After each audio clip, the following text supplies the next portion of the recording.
이미 이정민 대표님께서 그 많은 좋은 말들을 해주셨고, 이제 제가 말하고자 하는 내용들에 대해서 이미 많은 부분들이 또 포함되어 있기 때문에 또 마지막 세션이니까 간단하고 짧게 좀 내용들을 말씀을 드리도록 하겠습니다. 일단은 이제 말씀드릴 내용에 대한 부분들은 disruptive innovation이라는, 그러니까 이제 붕괴적 혁신이라는 내용으로 해서 저희가 생각하고 있는 패션 리테일의 어떤 그 방향에 대한 부분들에 대해서 좀 말씀을 드리고, 그리고 이제 그 과정에서 이제 이런 어떤 성공적인 사례를 만들어가는 기업들에 대한 이야기들을 좀 말씀을 드리도록 하겠습니다. 먼저 저희 회사에 대한 간단한 말씀을 드리면, 저희 회사는 한 2년 정도 된 회사입니다. 미국에 있는 로스앤젤레스에서 시작이 됐고요. 그리고 이제는 미국과 한국에서 비즈니스를 좀 본격화한 지는 약 한 1년 정도 좀 됐다고 이제 볼 수가 있을 것 같습니다. 그래서 이제 일단은 모임이라는 회사 이름이 좀 궁금하실 수 있을 텐데요. 처음에 모임이라는 회사 이름은 순수한 한국말로 이제 어떤 글로벌 컴퍼니를 좀 만들어 가겠다라는 생각도 있었고요. 그리고 또 한 가지는 모임이라는 그 말 자체가 하나의 어떤 혁신적인 생태계를 만들어 가겠다라는 우리 회사의 어떤 방향성과도 일치를 했습니다. 그래서 모임이라는 이름으로 해서 이제 회사가 설립이 되었고요. 먼저 시작된 부분들은 LA 쪽에 큰 어떤 패션 디스트릭이 있습니다. 이제 그 안에는 한 1000개 정도의 큰 매니팩처러들이 있고요. 거기서 생산되는 어떤 볼륨 자체가 연간 한 10빌리언 정도, 2006년도 기준이니까 약 한 11조 정도 되죠. 그러니까 한국의 이 패션 리테일이 한 18조 정도 된다라고 했을 때 도매가 기준으로 그 정도 규모의 시장이라고 하면 작은 시장이 아니었습니다.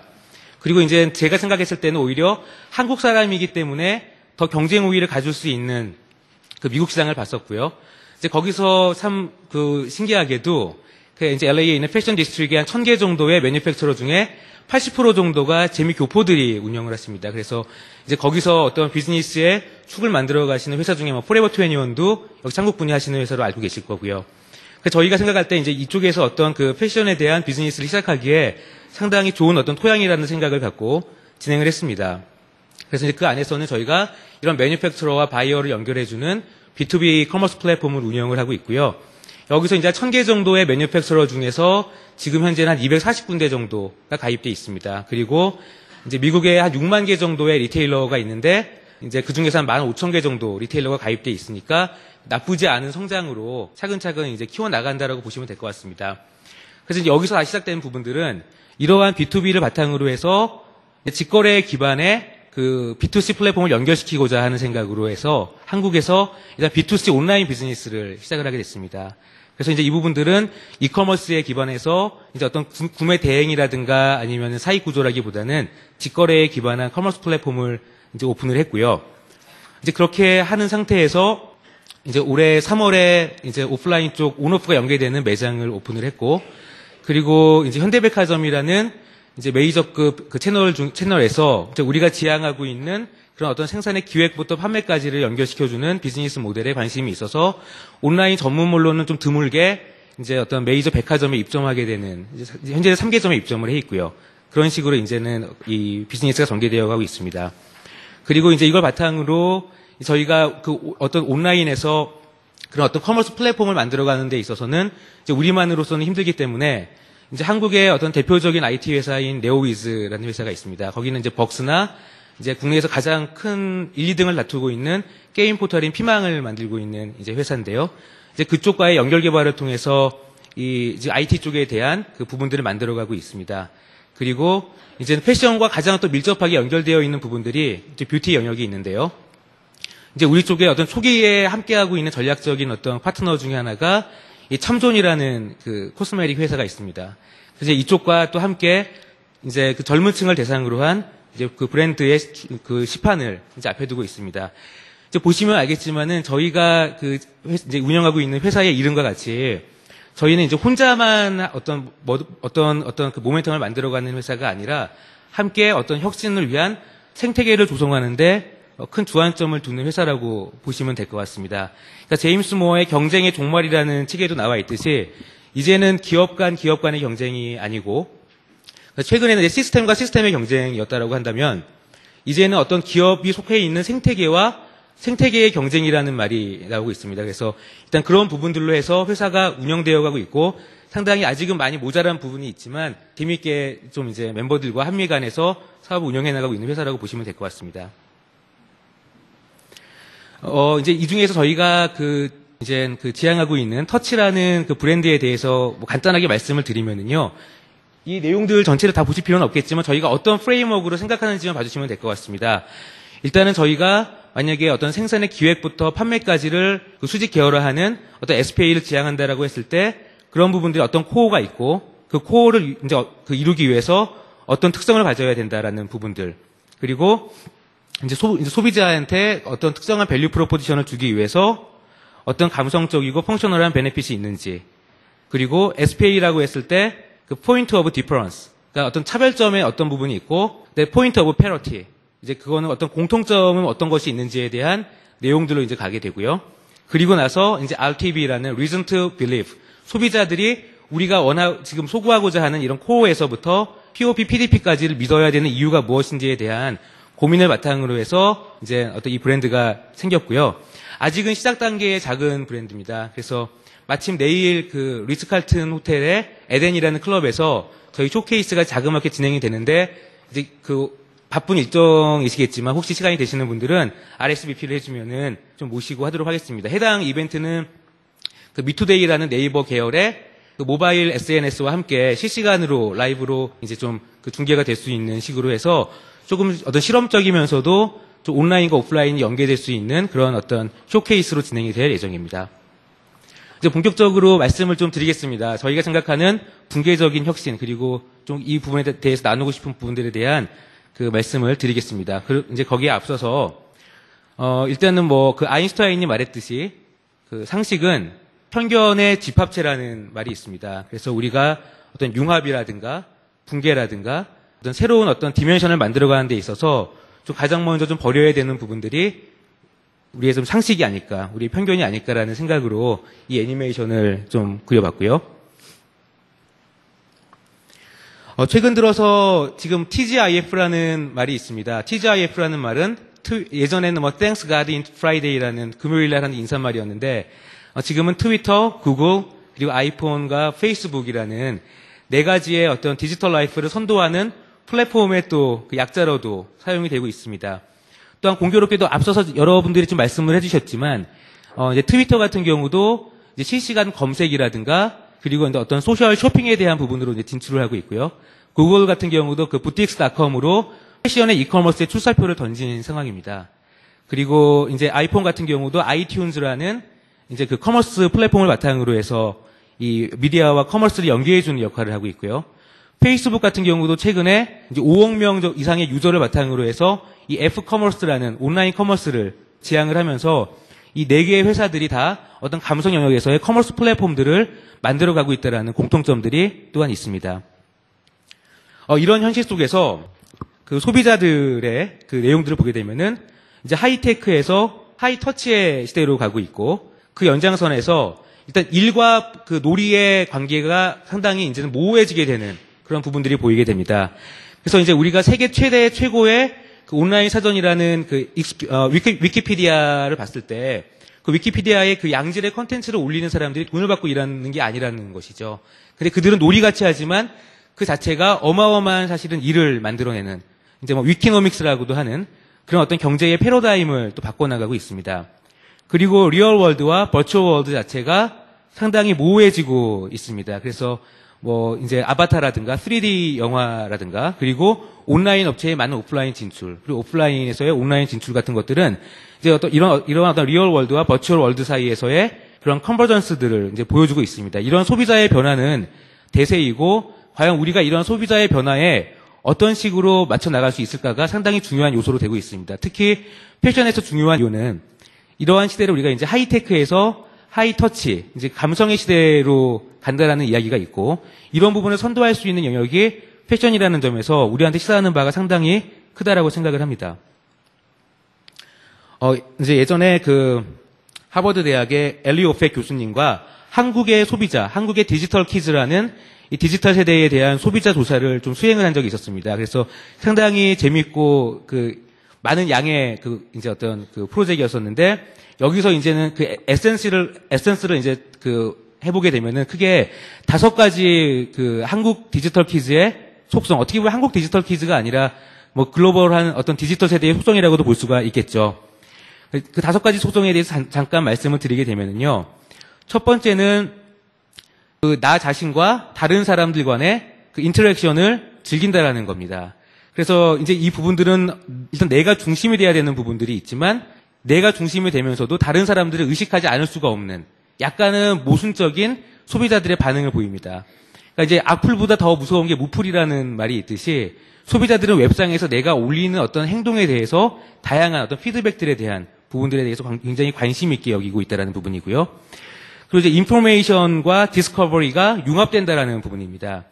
예전에는 검색이라는 정보를 찾는 과정 자체가 하나의 일이었다라고 한다면 최근 들어서 많은 소비자들은 내가 찾는 정보를 찾아가는 그 과정 자체가 하나의 즐거운 과정이라고 생각을 하고 있습니다.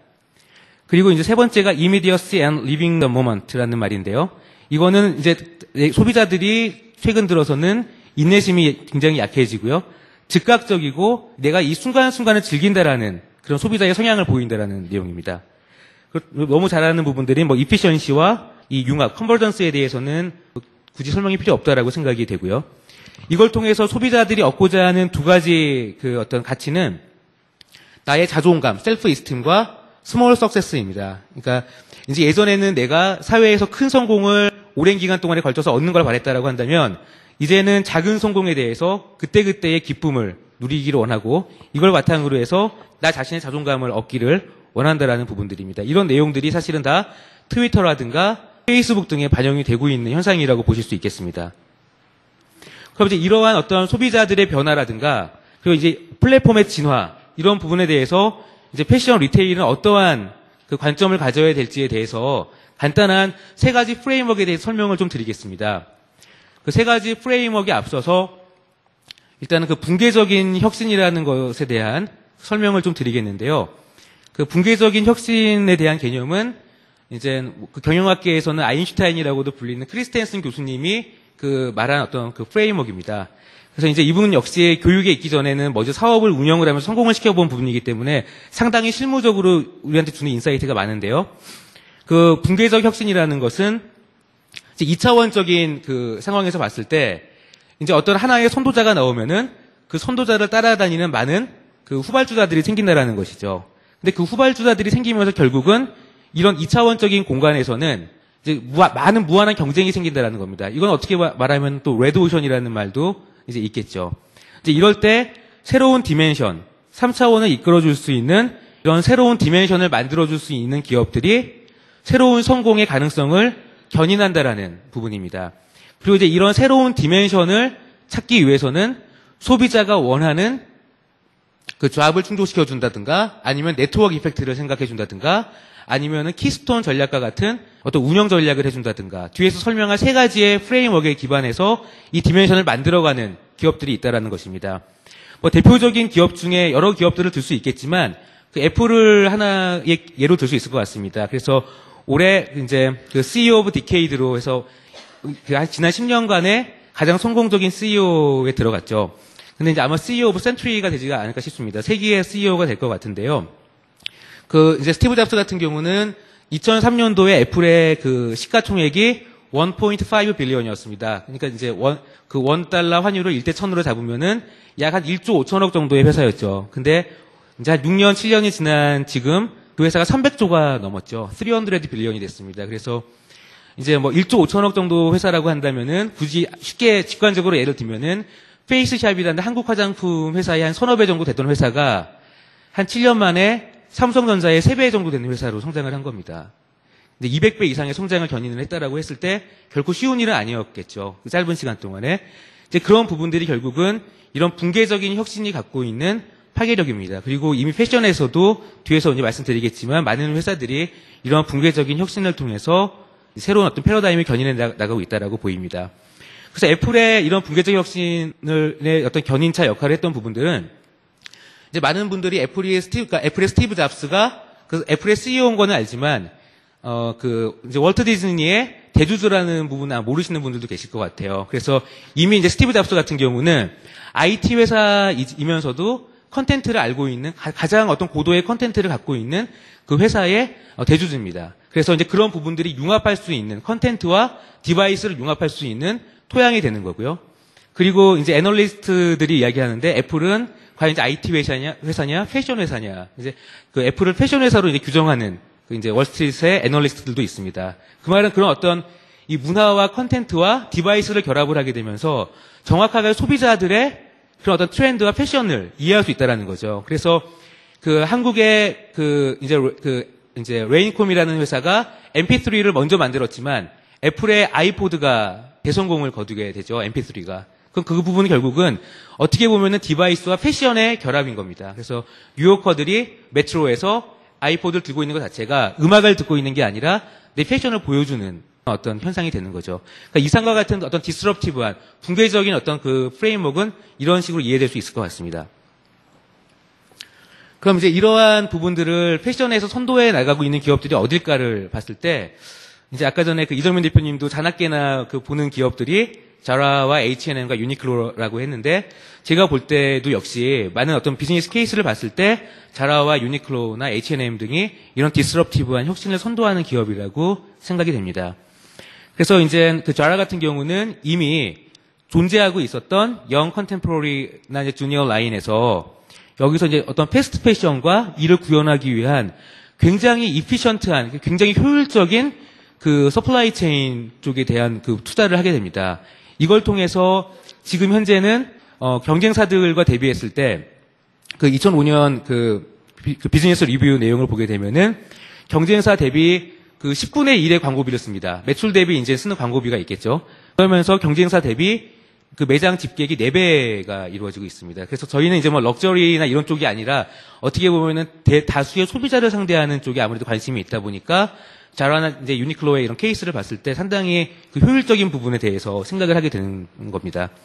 그리고 이제 유니클로 같은 경우는 이미 지금 존재하고 있었던 이제 베이징 라인에서 또 새로운 어떤 소비자가 원하는 디멘션을 이제 발견을 하게 됩니다. 여기서 이제 그 야나이 다다시 회장이 하는 이야기, 여러 가지 이야기들을 종합해 보면은 결국은 이제 그 하이 테크놀로지라는 부분들을 굉장히 직관적으로 소구를 해서 이제 예를 들면 토레이사와 만든 히텍이라는 거에 대해서 이도를 따뜻하게 해준다와 같은 굉장히 직관적인 커뮤니케이션을 굉장히 강조를 하고 그리고 이제 어떤 그 내의류, 이제 내가 내복으로 입을 수 있는 것도 그 스타일 이너라는 컨셉을 바탕으로 해서 그냥 밖에서 입고 다니기에도 큰 무리가 없는 그런 어떤 그 부분들을 보여줌으로써 사실은 굉장히 어떤 기존에 있는 그 다른 회사들과는 그 다른 디멘션을 만들어가면서 그 붕괴적인 혁신을 주도하고 있다고 생각을 합니다.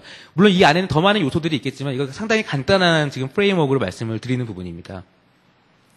그러면 이제 이러한 프레임워크를 만들기 위해서 저희 회사에서도 끊임없이 적용을 하고 있고 함께 나누고 싶은 3가지 방법론이 있습니다. 그래서 그 3가지 방법론에 대해서 간단하게 설명을 좀 드리도록 하겠습니다.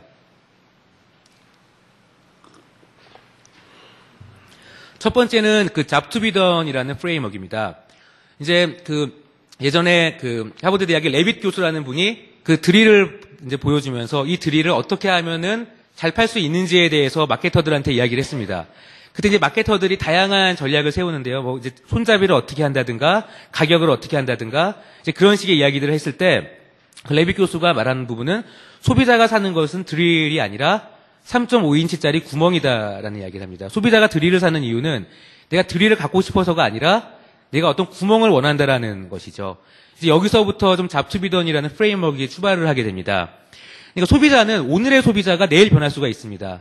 이제 슈퍼스타 K를 보기 전에 소비자가 좋아했던 것과 슈퍼스타 K를 보고 나서 소비자가 좋아하는 게 달라질 수가 있죠. 그러니까 소비자들을 따라다니다 보면은 항상 이거는 갬블링이 됩니다. 도박이 됩니다. 그래서 에이스 닐슨의 그 2005년도 조사에 따르게 되면은 대기업들, 글로벌한 대기업들의 그 혁신 중에서 해마다 95%가 실패를 한다고 합니다. 근데 마케터들이 어떤 방법론을 몰라서 실패하는 것이 아니라는 거죠. 결국 소비자에 대한 분석을 하죠. 소비자에 대한 세그멘테이션, 타겟팅, 포지셔닝을 하고 그 다음에 그거에 따라서 프라이스나 프로덕트와 플레이스와 프로모션, 그 4P라는 프레임워크를 잡고요. 그 다음에 이제 미디어 믹스를 하죠. 굉장히 정형화되어 있는 포맷입니다. 근데 그 정형화되어 있는 포맷으로 똑같은 경쟁사들 간의 경쟁을 하다 보니 95%의 혁신이 실패한다라는 에이슨 닐슨의 조사 자료가 나온 것입니다. 그래서 소비자를 따르지 말고 소비자가 원하는 잡을 발견하라는 쪽에서 좀 이제 이 프레임워크가 출발을 하게 되는데요. 그러니까 마치 바둑판의 바둑판은 변하지가 않지 않습니까? 바둑판의 바둑이 소비자가 원하는 잡이고 바둑 알이 소비자라는 거죠. 어디로 튈지 모르는 소비자보다는 그 소비자가 원하는 잡의 스페이스를 발견하는 것이 마케터로서는 필요한 직관이라는 것입니다. 예를 들어서 이제 어떤 이제 사람이 연애 편지나 선물이나 이벤트나 고백을 내가 하이어하는 이유는 내가 구입하는 이유는 사랑을 얻고 싶다라는 이제 그 잡이 있기 때문입니다.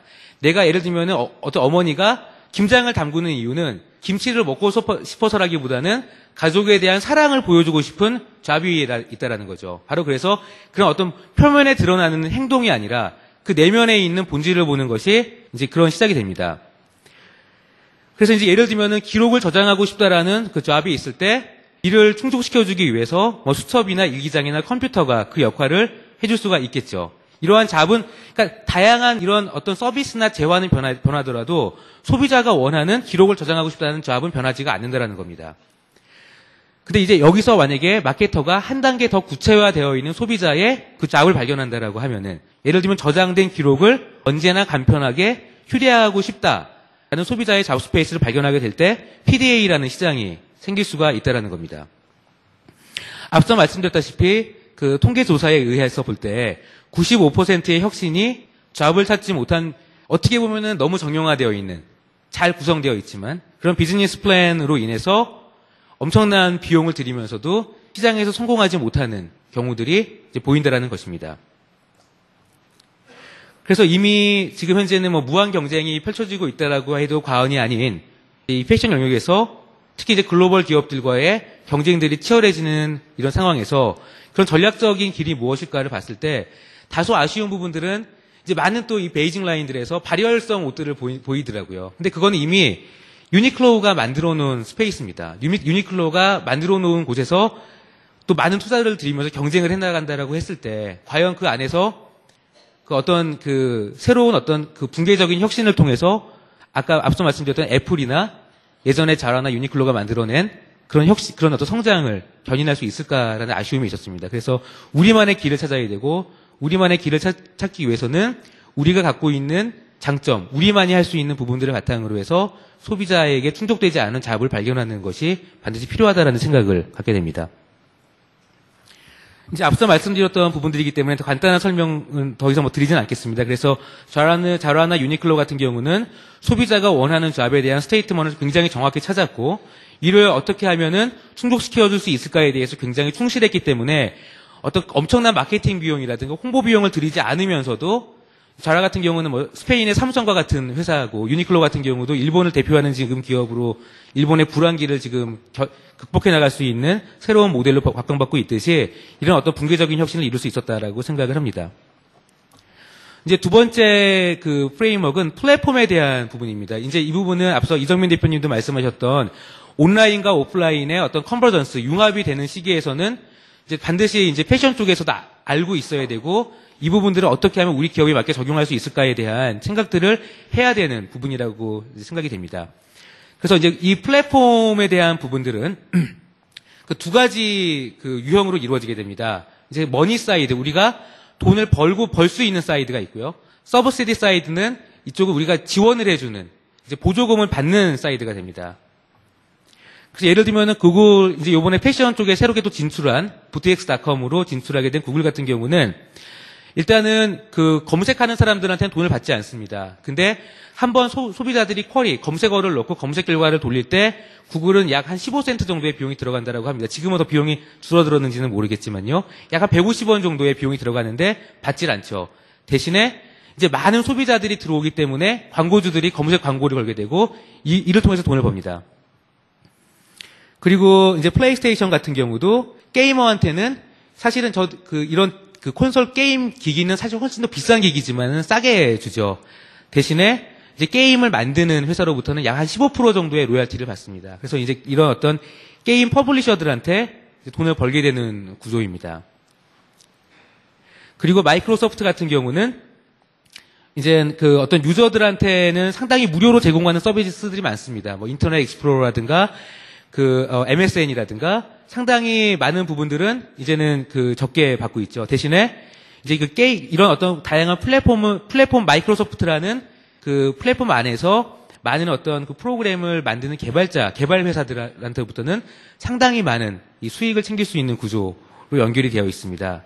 그래서 이제 이렇게 플랫폼을 바라보는 관점이라는 게 이제 온라인에서 지금 현재 뭐 패션 커머스 회사들이 많은 성공을 거두고 있고 폴로가 5천억 이상의 어떤 그 매출을 견인하고 있는 그 부분들을 봤을 때 그런 회사들 같은 경우는 이런 플랫폼의 속성들을 정확하게 이해를 해주고 있는 부분들입니다. 그래서 이제 이 플랫폼은 어떻게 하면 성장이 되냐면은 그 어떤 네트워크 이펙트, 이제는 세 가지 유형의 네트워크 이펙트가 있을 텐데 그 네트워크 이펙트를 바탕으로 해서 이 플랫폼이 성장을 하게 됩니다.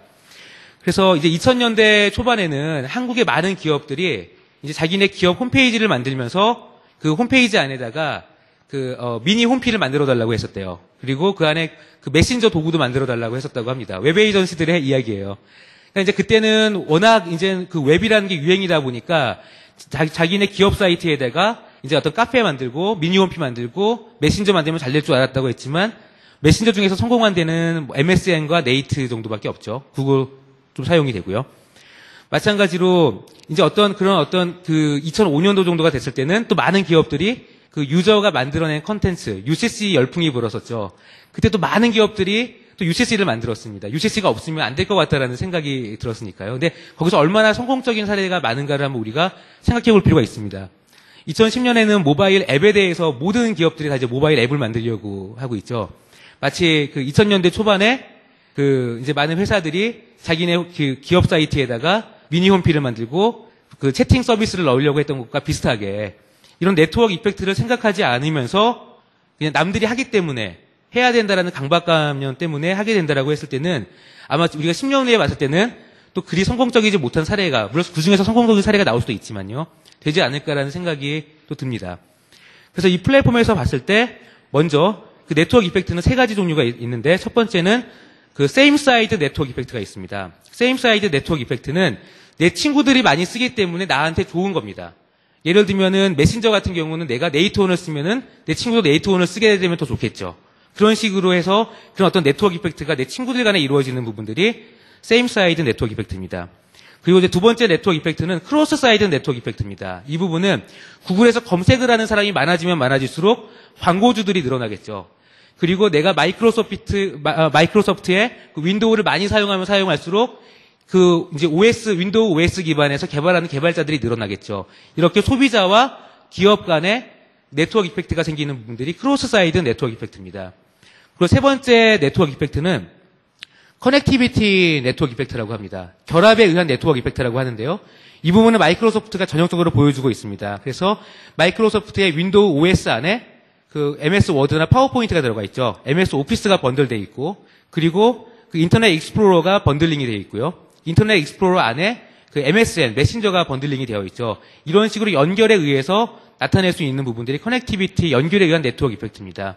따라서 이제 패션 쪽에서 이제 리테일, 뭐 이제 이커머스가 되셨든 아니면 브랜드 사이트를 알리는 사이트가 되셨든 이런 세 가지 유형의 네트워크 이펙트를 생각을 하면서 그 전체적인 어떤 기획을 잡고 실제 운영을 해나간다라고 해야 사실은 이 웹과 이 오프라인의 컨버전스가 원하는 대로 일어날 수 있다라고 생각을 합니다.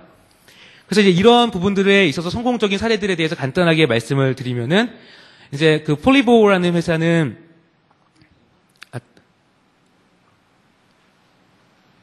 이 부분들은 지금 나오지가 않네요. 예, 간단하게 지금 말씀을 드리겠습니다. 폴리보 같은 경우는 미국의 샌프란시스코의 그 실리콘밸리에 있는 그 패션 IT 회사입니다.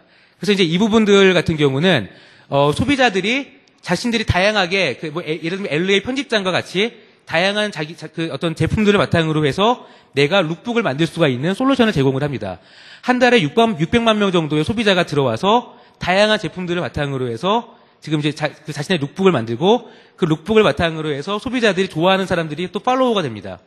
그렇게 되면 이 제품들에 대한 정보들은 다 연결이 되어 있고 이거를 보고 소비자가 소비를 할 수도 있게끔 연결이 되어 있는 굉장히 빠르게 성공하고 있는 패션의 커머스와 SNS의 결합 사례라고 보시면 될 것 같습니다. 그리고 이제 앞서 많은 분들이 소개해 주셨던 이 페이스북 같은 경우는 제가 알기로는 10억이 넘었다라고 해서 깜짝 놀랐는데 이제 얼마 전에 이제 5억이 넘으면서 가장 큰 어떤 세계 글로벌 SNS가 됐다라고 했죠. 이 부분에서 리바이스가 활용한 사례입니다. 이제 리바이스 같은 경우는 어떤 솔루션을 넣냐면은 이제 그 친구들, 일반 소비자들이 그냥 리바이스 가게를 웹상에서 열 수 있도록 해줬습니다. 그래서 이제 웹상에서 이 사람들이 가게를 연 다음에 자기의 친구를 초대를 해서 이제 구매가 발생하게 되면 이제 수수료를 받게 되는 식이 되는 거죠.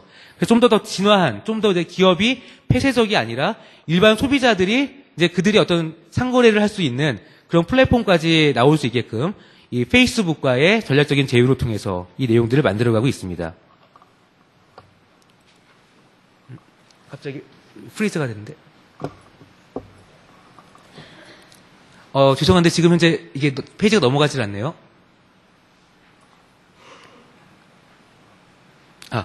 네.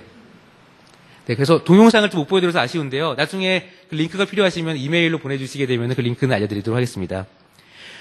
그래서 첫 번째 말씀드렸던 부분은 소비자의 잡을 어떻게 충족시켜줄 수 있는가에 대한 부분들에 대해서 알아야 된다는 부분이었고, 두 번째는 온라인과 오프라인을 연계시키려고 한다라고 했을 때 세 가지 유형의 네트워크 이펙트를 생각을 하면서 기획을 해야 된다라는 전략적인 방향에 대해서 말씀을 드렸으면은, 마지막으로는 어떤 붕괴적인 혁신을 선도하기 위해서는 내가 어떤 하나의 생태계를 만들었을 때 그 생태계에서 초석을 가질 수 있는, 그러니까 키스톤이라는 말이 초석입니다. 그럼 초석을 가져갈 수 있는 전략을 세워야 된다는 부분입니다. 그 예전에 그 IBM이라는 회사가 1960년대에 컴퓨터 전체 시장, 소프트웨어와 하드웨어 전체 시장에서 갖고 있는 시가총액의 점유율이 80%였습니다. 하지만 현재는 IBM을 대체할 경쟁자가 상당히 많죠. 뭐 시스템 컨설팅에서도 그렇고 이미 이제 팔아넘긴 컴퓨터 제조에서도 그렇고요. 이제 현재 2000년대에 그 마이크로소프트가 컴퓨터 인더스트리에서 갖고 있는 시장 가치의 점유율은 1% 정도입니다. 소프트웨어에서는 20% 정도 되고요. 지금은 더 줄어들었을 부분이고요. 하지만 아직까지도 마이크로소프트가 없는 컴퓨터 인더스트리는 생각하기가 상당히 힘듭니다. 일단은 그 마이크로소프트 운영체제 안에서 인텔이라는 세계 최대의 그 칩셋 매니팩처러가 있고요. 삼성의 가장 큰 고객 중에 하나가 마이크로소프트고요. 그리고 마이크로소프트 안에서 이제 어도비가 만들어내는 많은 또 프로그램들이 있죠. 따라서 이제 어떤 부분들이 더 건강하고 더 지속 가능하게 성장할 수 있는 생태계를 만들었는지를 볼 필요가 있습니다. 그리고 이 생태계에서 내가 어떤 존재냐, 내가 없어도 되는 존재냐, 내가 아니면 없어서는 안 될 존재냐라는 부분을 만들어가는 것이 결국은 키스톤 전략의, 초석 전략의 핵심이 됩니다. 앞서 말씀드렸듯이 이제는 그 기업과 기업 간의 경쟁보다는 이제는 생태계와 생태계 간의 경쟁으로 많은 부분들이 흐르고 있습니다. 이제 예를 들면은 그 삼성과 소니는 TV에 대한 세트 메이커로서는 경쟁사지만 같이 TFT LCD라는 그 컴포넌트를 만들 때는 같이 협업을 하면서 공장을 같이 갖고 있습니다. 그리고 애플과 삼성은 지금 스마트폰 시장에서 사활을 건 경쟁을 하고 있지만 또 삼성 반도체 입장에서는 5손가락 안에 들어가는 중요한 고객입니다. 이런 식으로 경쟁사와 파트너 사이에 양분법적인 사고가 IT에서 맞지 않듯이 이런 IT와 새로운 어떤 그 영역이 허물어지고 있는 이런 패션 영역에서도 이런 경쟁사와 파트너에 대한 양분법적인 사고가 더 이상 맞을까라는 생각을 해볼 필요가 있지 않을까라고 생각을 합니다. 따라서 경쟁과 협업의 교점을 찾아내는 것이 기존의 삼성과 애플 그리고 삼성과 소니에서의 관계와 같이 키스톤 전략의 핵심이 아닐까라는 생각이 듭니다. 예를 들면은 H&M과 뭐 소니아 리켈 그리고 뭐 아디다스와 스텔라 맥카트니 그리고 유니클로와 질샌더의 어떤 여러 가지 협업들 이런 것들이 아직은 뭐 고도화되어 있지는 않지만 이제 이러한 유형의 어떤 경쟁과 협업의 교점을 찾아내는 작은 시도들이 이미 패션에서도 시작되고 있지 않은가라는 부분이 보입니다. 저희가 생각할 때는 그 어떤 이러한 어떤 초석 전략에서 중요한 내용들은 가장 뭐 기본되는 것이 상품일 것이고 그리고 이런 상품을 또 받쳐주는 부분들이 다양한 미디어의 기술, 상품에 대한 소재에 대한 기술 뭐 이런 부분들이 아닐까 생각을 합니다. 기획이라는 부분은 크리에이티브한 영역이고 소프트웨어에 대한 부분이라고 한다면은 기술이라는 부분들은 조금 더 현실적이고 하드웨어적인 부분이라고 생각을 하고 이 두 가지 부분들이 짝을 이뤄서 하나의 생태계를 만들어갈 수 있는 그런 어떤 시스템을 생각해야 되지 않을까라고 보입니다. 이제 이 관련해 가지고 저희가 생각할 때는 좋은 생태계를 만들어가고 있는 기업 중 하나를 소개하는데 이 회사는 이제 한국 회사입니다. 그래서 너무 다 잘 아시겠지만 세아상혁이라는 회사가 성장해온 그 부분들을 보면은 글로벌, 특히 미국 시장이 경기가 정말 안 좋습니다.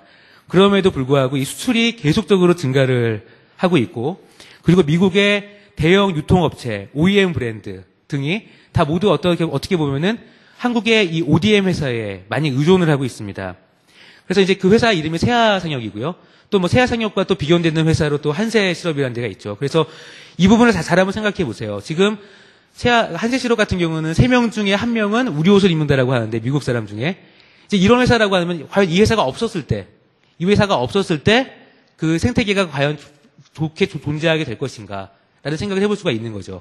어떻게 보면은 이 프로덕션에서 굉장히 중요한 한 생태계 안에서의 그 초석을 만들어가고 있는 회사가 뭐 세아나 한세와 같은 그런 회사들이라는 생각을 해보게 됩니다. 저는 뭐 개인적으로 이 회사들에 대해서 뭐 인터뷰를 하거나 본 적은 없지만 여러 가지 그런 그들의 어떤 전략적인 방향을 봤을 때 그런 판단이 드는 거고요.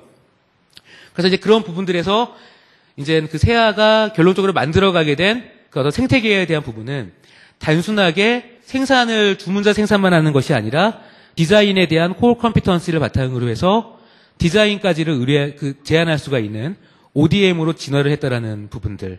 그리고 끊임없이 국외의 현지 법인과 어떤 국내의 어떤 법인 간의 다양한 어떤 커뮤니케이션 채널과 서플라이 체인에 대해서 끊임없이 어떤 그 경쟁 우위를 확보하려고 했다라는 그 부분들. 그리고 주요 거래처를 보시면 알겠지만 유통업체와 그 OEM 그 브랜드 다양한 포트폴리오를 갖고 있습니다. 그 계란을 나눠 담으면은 그 어떤 한두 개가 깨져도 또 남아 더 잘 되는 부분들이 있을 수가 있듯이 상당히 고도화되고 정교화되어 있는 그런 어떤 그 서플라이 체인의 포트폴리오를 갖고 있습니다. 플러스 본인들의 자체 운영 브랜드까지를 갖고 있죠. 그래서 이런 부분을 바탕으로 해서 이제 이 회사가 상당히 좋은 어떤 그 초석 전략을 세우고 있다라고 생각을 하고, 각각에 계신 분들도 뭐 럭셔리 세그먼트가 됐든 아니면 메스티지가 됐든 매스가 됐든 아니면은 조금 더 저가로 베이직하게 가는 부분들이 됐든 이제 본인 그 각각이 갖고 있는 그런 어떤 장점과 에세트를 바탕으로 해서 이런 어떤 키스톤을 잘 만들어 간다라고 하면은 좋은 어떤 혁신을 위한 생태계를 만들어 갈 수 있지 않을까라는 생각을 합니다. 네, 별로 사실은 뭐 간단한 사례와 그리고 프레임워크로 말씀을 드렸는데 좀 짧은 시간에 좀 많은 말씀을 드리려다 보니까 어느 정도 좀 전달이 잘 되었는지 모르겠습니다. 네. 네, 이상으로 일단 발표를 마치도록 하겠습니다. 감사합니다. 네.